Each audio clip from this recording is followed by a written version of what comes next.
ওই তাহসানের একটা কথা ছিল না, পৃথিবীতে আমার কোনো ব্যক্তিগত মানুষ নেই, যারা আমার প্রিয় মানুষ ছিল তারাই আমাকে ভুল প্রমাণ করে দিয়ে গিয়েছে।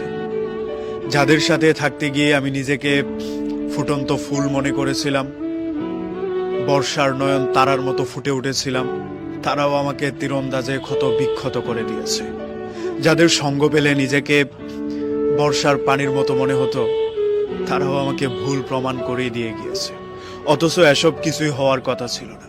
কথা ছিল আমারও একটা সুন্দর শৈশব হবে, সুন্দর একটা ভবিষ্যৎ হবে, আমারও কিছু প্রিয় মানুষ হবে, যাদের সাথে নিজেকে রাখতে পেরে কৃতজ্ঞবান মনে হবে। অথচ এসবের কিছুই হলো না। কিছু কিছু সময় আর্থিক অনটনের কারণে আমি হেরে গিয়েছি, আবার কিছু কিছু সময় ভাগ্যের কাছেই হেরে গিয়েছি। আমি বাস্তবতাকে খুব কাছ থেকে দেখেছি। কিছু প্রিয় মানুষ আমাকে টাকার জন্য তাচ্ছিল্য করে দিয়েছে।